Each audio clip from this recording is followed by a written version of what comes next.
नमस्कार, मी विद्या जयप्रकाश भांडे. हिरकणी परिवारातर्फे सर्वप्रथम गॉड गिफ्टेड कॅमेराजच्या सर्व प्रेक्षकांना माझा नमस्कार. हिरकणी परिवार फाउंडेशन महिलांची महिलांकरता चालवलेली ही एक सर्वसामान्य चळवळ आपण म्हणू शकतो. प्रगती, प्रतिष्ठा आणि स्थैर्य या त्रिसूत्रीवर आपण काम करतो. सर्वप्रथम महिलांची प्रगती कशी करता येईल, त्याच्यातून त्यांना मिळणारी प्रतिष्ठा आणि मग त्याच्यामध्ये सातत्य निर्माण करता आलं पाहिजे. सातत्य नसल्यामुळे कुठेतरी हे खंडित होऊ शकतं. असं होऊ नये म्हणून प्रत्येक हिरकणीमध्ये किंवा प्रत्येक महिलेमध्ये एक छोटासा स्पार्क असतो आणि तो ओळखायचा कसा आणि ओळखून तिला शिकवायचा कसा, हे काम आपली हिरकणी करते. 2007 साली खूप लहानपणापासून महिलांसाठी काहीतरी वेगळं करायचं आहे हे थोडंसं कुठेतरी डोक्यामध्ये खूळ माझ्या होतं. आणि त्यातून म्हणजे आज हिरकणीचा जन्म जो झाला तो कदाचित त्याचं खूप मोठं असं मूर्तरूप असं आहे. मला असं वाटतं 9वी-10वीला असल्यापासून मी प्रौढसाक्षरता वर्ग आणि हे सगळं घेते. म्हणजे छोटे मोठे कार्यक्रम राबवणं किंवा काय ह्याच्यातून आपल्या स्वतःच्या सांसारिक आयुष्याला काहीसा वेळ दिल्याच्या नंतर 2007 साली माझं पूर्ण कुटुंब आम्ही रायगडावर फिरायला गेलो होतो. तिथे ज्या वेळेला हिरकणीची तर कथा सगळ्यांनाच माहिती आहे, म्हणजे कोणासाठी, बाळासाठी, हे सगळ्यांना माहिती आहे. पण त्यातच जी हिरकणी 2500 फूट कडा उतरून खाली बाळासाठी जाऊ शकते, तीच त्यावेळेची एक साधी गवळण. तिच्यामध्ये जे काही कर्तृत्व होतं, जी काही शक्ती होती, ती आजच्या स्त्रीमध्ये आहे. तिने आपल्या बाळासाठी एवढा कडा खाली उतरून गेली. पण आजची स्त्री आपल्या कुटुंबासाठी बरंच काही करते. ते करत असताना फक्त काहीशा गोष्टींमध्ये ती मागे आहे. आणि मग त्या गोष्टी नेमक्याशा कोणत्या, त्या तिने कशा पूर्ण करायच्या आहेत आणि स्वतःला कसं प्रेझेंट करायचं आहे, हे थोड्याशा प्रमाणात शिकवण्याचं काम हिरकणी करते. म्हणजे सर्वप्रथम आपण जसं म्हटलं की प्रगती, प्रतिष्ठा आणि स्थैर्य या त्रिसूत्रीवर ज्यावेळेला आपण काम करतो त्यावेळेला प्रत्येक महिलेची प्रगती ही आर्थिक स्वरूपात तशीच तिची वैयक्तिक स्वरूपातही झाली पाहिजे, तिच्या वैचारिक स्वरूपातही झाली पाहिजे. मग तिची मानसिकता बदलणं, तिने जी काही आपली स्वतःला बांधून घेतलेली चौकट आहे की मी, माझं घर, माझं चूल मूल आणि माझं कुटुंब, म्हणजे ती एक मुलगी, स्त्री, जी एखादी स्त्री आहे ती मुलगी, आई, बहीण ह्या सगळ्या नात्यांची पूर्णपणे तिच्या ज्या काही जबाबदाऱ्या आहेत, जे काही काम आहे ते व्यवस्थितरित्या पार पाडते. पण एक माणूस म्हणून ती जगायला शिकली आहे का, हा खूप मोठा प्रश्न मला पहिल्यापासून पडत असतो. मग ह्या प्रश्नाचं उत्तर शोधताना हे लक्षात आलं की तिला तिच्या घरातून, म्हणजे ज्या वेळेला एखाद्या अडचणीत ती अडकलेली आहे, तिच्यातून थोडं बाहेर काढणं आवश्यक आहे. आणि मग आपण हळूहळू ज्या वेळेला संस्थेची स्थापना झाली त्यानंतर आपण बचत गटांची निर्मिती करायला सुरुवात केली.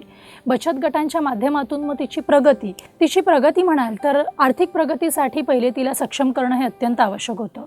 मग त्यावेळेला वेगवेगळ्या प्रशिक्षणांमधून तिला आपण पूर्णपणे तिच्या पायावर उभं केलं. त्यात 72 प्रॉडक्ट्स आपण त्यांना बनवायला शिकवले. मग त्यात अगदी छोटं म्हणजे अगरबत्ती, मेणबत्ती, परफ्यूम्स, फिनाईल्स ह्या सगळ्या वस्तूंपासून दागदागिने बनवण्यापर्यंत, कागदी कापडी पिशव्या बनवण्यापर्यंत, ते मोठमोठ्या ड्रोनच्या मशिनरी, वेगवेगळ्या मशिनरी त्यांनी आणून त्या चालवण्यापासून सगळी प्रशिक्षणं त्यांना बचत गटांच्या माध्यमातून आपण दिली. ज्या वेळेला त्यांना कर्जांची आवश्यकता होती की जर एखादा बिझनेस तुम्हाला चालू करायचा असेल तर सर्वप्रथम तुम्हाला आवश्यकता कशाची आहे, तर पैसा. जर पैसाच नसेल तर ती कोणताही व्यवसाय चालू करू शकत नाही. मग त्यावेळेला आपण त्यांना कर्ज, म्हणजे बचत गटांच्या माध्यमातून किंवा मग उत्पादक गट म्हणून आपण बँकांकडून त्यांना कर्ज मिळवून दिली. कर्ज मिळाल्यानंतर मग त्यांची हळूहळू प्रगती व्हायला सुरुवात झाली. एखादं प्रॉडक्ट बनवणं ज्या वेळेला ती शिकते, त्या प्रॉडक्ट बनवल्याच्या नंतर त्याला मार्केटही करता आलं पाहिजे. ते प्रॉडक्ट जर विकलंच गेलं नाही तर मग उपयोग नाही आहे, म्हणून त्यांना मार्केटिंगसुद्धा शिकवलं गेलं. तर प्रत्येक स्तरावर तिने स्वतःला कसं उभं करावं, स्वतःला कसं सक्षम करावं, हे आपण आपल्या उत्पादनांच्या माध्यमातून तिला उभं करून शिकवलं. सुरुवातीच्या काळात बचत गटांसाठी आपण विविध शिबिरं राबवली. पण 12ही महिने महिला बचत गटांना व्यासपीठ मिळावं या अनुषंगाने हिरकणी बचत गट बाजाराची आपण निर्मिती केली. हिरकणी बचत गट बाजारात 10 बचत गट आपण एका वेळेला त्यांना मोफत स्टॉल अवेलेबल करून देतो. त्यात 7 ते 8 दिवसाच्या पिरियडनंतर ते स्टॉल बदलत असतात. त्या महिला ते गट चेंज होत असतात. त्यानिमित्ताने पूर्ण महिन्याभरात जवळपास 30 ते 40 बचत गटांना आपण प्रशिक्षणही देऊ शकतो आणि त्यांना व्यवसाय करण्याची संधी देऊ शकतो. एकदा घराबाहेर पडल्याच्या नंतर तिला बोलायचं कसं, व्यवहार कसे करायचे, कस्टमरला वस्तू कशी विकली गेली पाहिजे, वस्तूचं मूळ काय आहे किंवा वस्तूची गुणवत्ता कशी सांगितली गेली पाहिजे, या सगळ्या गोष्टींचं प्रशिक्षण तिला तिथे दिलं जातं. आणि त्यामुळे बचत गट बाजारातून बाहेर पडल्यानंतरसुद्धा ती स्वतःचा व्यवसाय खूप चांगल्या पद्धतीने मोठा करू शकते, वाढवू शकते आणि त्याच्यातून चांगले पैसे अर्थार्जनही चांगलं करू शकते. ज्या वेळेला आपल्या घरामध्ये पैसा यायला लागतो त्यावेळेला नक्कीच घराची परिस्थिती सुधारते आणि सगळ्यात मोठ्या अडचणी या असतात पैशांच्या, म्हणजे ज्या तळागाळातल्या महिलांसाठी आज आपण काम करतोय. म्हणजे पैसा कुठेतरी कमी आहे घरामध्ये आणि म्हणून मग नवरा बायकोचं भांडण, नवरा घरात पैसाच देत नाही, मग मी मुलांचं एज्युकेशन करणार कसं, किंवा ह्या सगळ्या ज्या काही प्रॉब्लेम्स असतात याला सॉल्युशन एकच आहे की तिने स्वतः उभं राहावं आणि कमवावं. आणि म्हणून आपण हिरकणी बचत गट बाजाराची निर्मिती करून 12ही महिने चालणारं हिरकणी बचत गट बाजार हे महिलांना व्यासपीठ उभं करून दिलेलं आहे. जसं आपण शहरातल्या महिलांसाठी काम करतो तसंच ग्रामीण महिलांसाठी हिरकणी बऱ्याच मोठ्या स्वरूपात काम करते.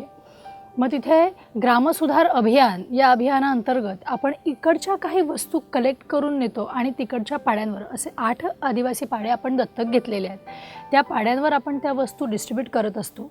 तिथल्या महिलांना रोजगार मिळावा या अनुषंगाने हिरकणी आणि वनविभाग संयुक्त समिती यांच्या संयुक्त विद्यमाने आपण तिकडचे जे धबधबे होते ते डेव्हलप केले, लोकांपर्यंत पोचवण्यामागचा दृष्टिकोन असा होता की 4 महिने का होईना तिकडच्या महिला बचत गटांना किंवा तिकडच्या लोकांना एक रोजगाराची संधी उपलब्ध होईल.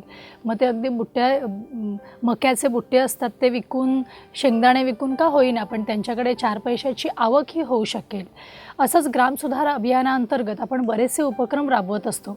तिकडच्या मुलांना एज्युकेट करणं, त्यांना काही वस्तू पुरवणं, त्यांना आजही, म्हणजे आपण मुंबईत राहतोय, मुंबईसारख्या ठिकाणी राहतोय, आपल्याला जे हवं ते आपण खाऊ शकतो, पिऊ शकतो, जेवढं हवं तेवढं खाऊ शकतो.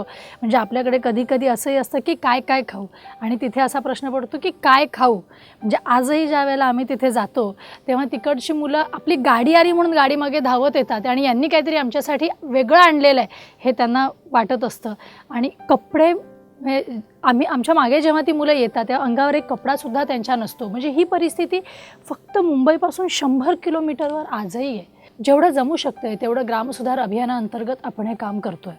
ज्याप्रमाणे प्रत्येक हिरकणीला आपण उद्योगासाठी प्रवृत्त करत असतो किंवा तिला प्रशिक्षण देत असतो, त्याच अनुषंगाने शासनाच्या ज्या काही येणाऱ्या बऱ्याचशा योजना आहेत त्या योजना त्यांच्यापर्यंत पोहोचवण्याचं कामही संस्था करत असते. प्रत्येक स्त्रीने स्वतःला स्वतःची ओळख पटवून देण्याची आत्ता गरज आहे.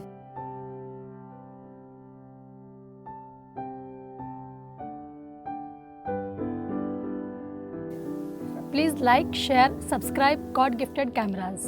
थँक्यू.